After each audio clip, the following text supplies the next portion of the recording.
What is going on, everyone? Today we're going to be installing, testing, and reviewing a set of these Lasfit Plus Series LED high beam bulbs specifically designed for the 2017 to 2021 Jeep Grand Cherokee. Now, this specific kit is a 6000K color, which is a pure white. There is a tiny bit of blue hue added to it, but it's definitely not enough to consider it an 8000K. It is for sure closer to a 6000K, but there is just a smidge of blue tint, so I did want to put that out there, which you will see probably in the footage later on. I will compile some before and after footage of the stock halogen bulbs versus these if you're interested, so hang around till the end of the video. The specific bulbs we're testing today have aluminum cooling fins built into them as well as cooling fans. Now, this is the LA series. There's also an LS series. These are 6,000 lumens for the set, so 3,000 per bulb. The LA series is 8,000 lumens per kit, so slightly brighter, but the LS series is a little bit more expensive, so these ones are a little bit cheaper. I'll link both down in the video description if you want to check them out and buy them, as well as a coupon code if you're interested. So this LA series of the Plus bulb features an operating voltage of 9 to 16 volts, 60 watts for the set, which is 30 per bulb, 6,000 lumens for the set, which is 3,000 per bulb, like I already mentioned, with the 6000K color, 1-year warranty with a 45-day hassle-free return. So let's go ahead, get these unboxed and get them installed. So we're gonna start by popping the hood.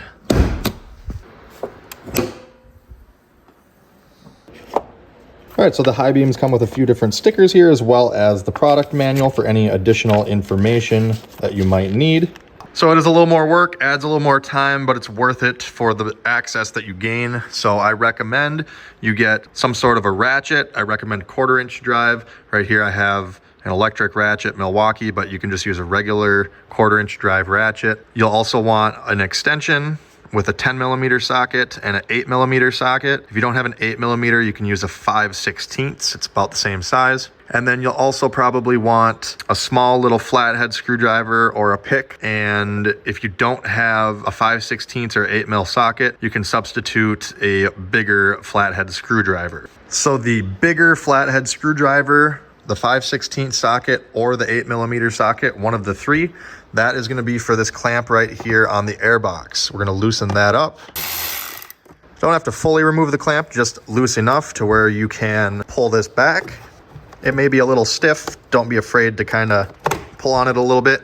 And then you're also going to want to grab this little breather hose, and you can rotate it a little bit to get it free and then pull it off of the airbox. Once that is done, you're going to come over here because this is the air scoop for the intake, and you can see there's a little green clip.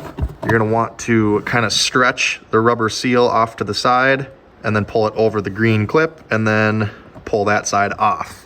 And we will pull the rubber seal just forward a little bit so that this can come out of here. What we're gonna do is lift this whole box out of here so we can get to this headlight much better. The only thing that holds this in place, once you have this off and this off and this out of the way, is just some metal studs with rubber grommets going over them. So I found the easiest way to do it. You'll grab way down low as you can over at this corner, and then put the other hand over here and just lift straight up while you wiggle.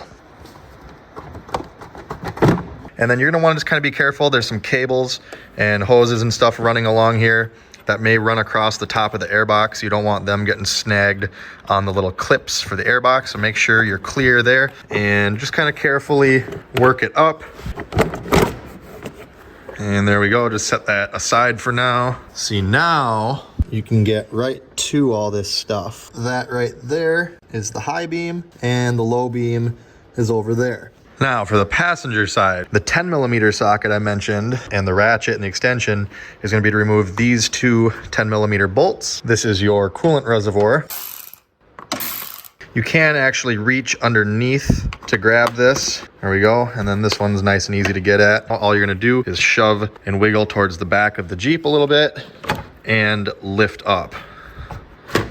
There we go. So you can kind of rotate this a bit. You want to be very careful, obviously. You don't want to snap. These are just plastic ports that come out of the reservoir into the hose. So you don't want to force anything. You know, you can feel that it's free and you can just kind of move it around a little bit, not a lot. I just kind of tilt it to the side and push it over towards the driver's side a little bit. I'm going to apologize in advance just because no matter how good of an angle I try to get here, it is just kind of a tight area. We're not going to get super good angles here. I'll stick the camera down there quick. We're still on the passenger side.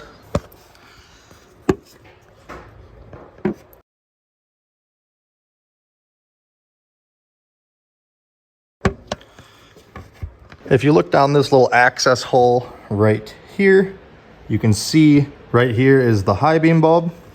Just gonna grab it, rotate it counterclockwise, about 80 degrees or so, and then just pull the bulb out. And then you can bring it out this way. The wires are long enough to where it'll give you a little bit more room to work. If your lights have been on recently, be careful, these might be hot. And even if they're not hot, it's good practice to not touch the glass on the bulbs. So what we're gonna do now is just pinch this little retainer tab and pull on the connector to separate it from the bulb. Just like that. So the high beam bulbs are pretty straightforward. You're gonna put it in just like we removed the old one. Has the fan in there to help keep it cool, along with some aluminum heat sinks. And then it's just gonna plug in to the OEM connector. You'll notice that just like the original bulb, it has 3 different tabs right here. One of them is bigger than the rest, so it will only go in one way. And then you're gonna rotate it clockwise until it stops. Again, approximately 80 to 90 degree rotation. All right, so as you can see here in the high beam housing, the bigger of the 3 alignment tabs is kind of at the 11 o'clock position. Make sure you push a little bit while you rotate. There we go.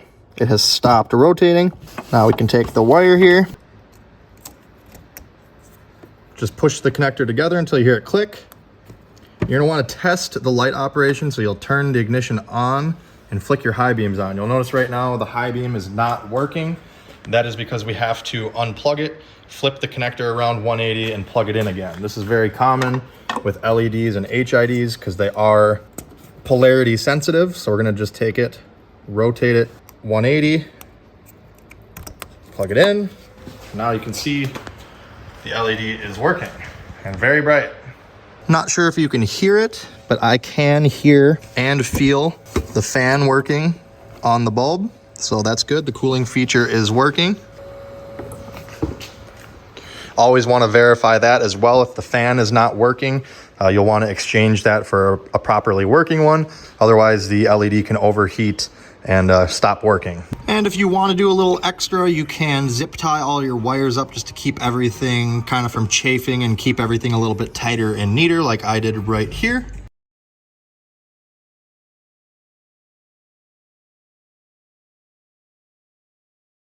Make sure all the lights are working, all the fans are working like I mentioned. As you can see, both high beams are working.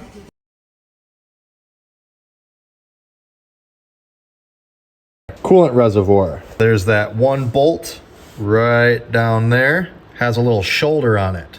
So between the shoulder of that bolt and this bracket right here, so right on that bolt shoulder right there is where that plastic part of the reservoir with the little notch is going to ride. So we're carefully gonna wiggle this. Again, be very careful not to break anything. It is just plastic. You get that reservoir notch up onto that bolt shoulder.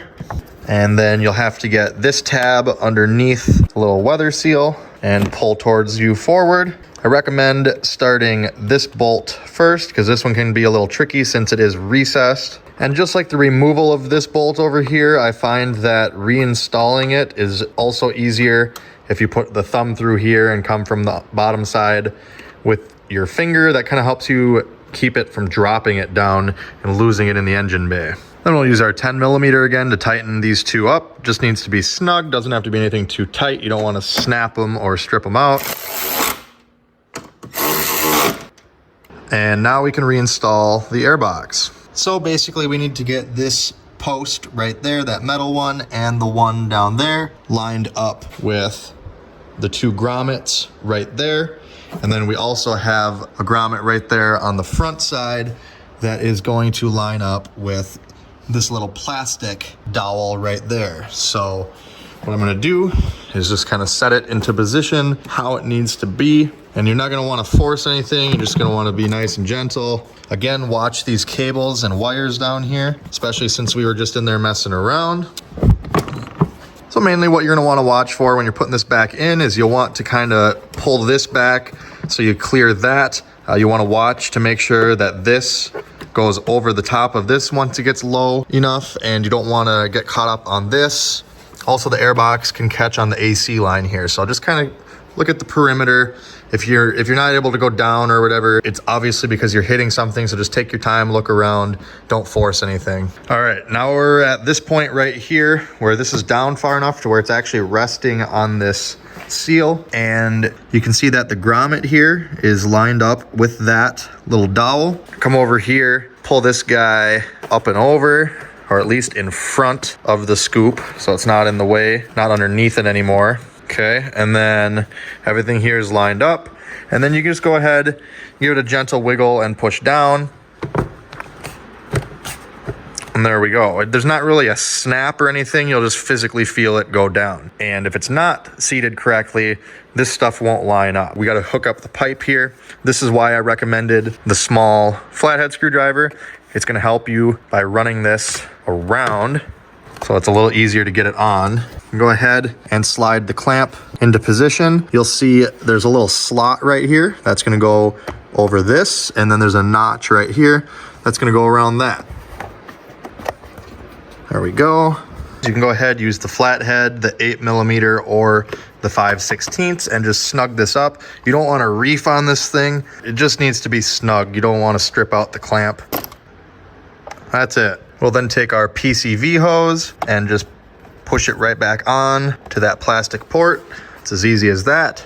And then coming back to the weather seal here, you'll see I got about 3 of these that came off. So how we're gonna put these back on is you wanna have it go in the direction of the seal, stretch it over the one end till it catches, stretch it back to the right the opposite way, and then push down and let it go back. And you should see it's fully hooked up. And we are all done. Make sure to grab all of your tools out from under the hood before you close it.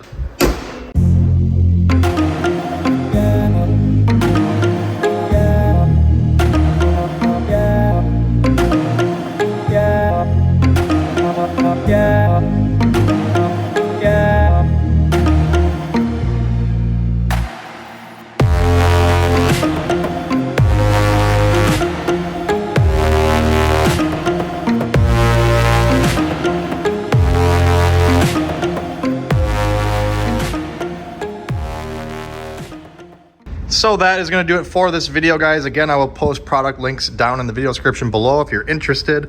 Hopefully this video helped you out. If it did, make sure you hit that like button, subscribe for more videos like this, and check out my other videos here on YouTube. Check me out on all my other socials, and as always, thanks for watching. Have a great day.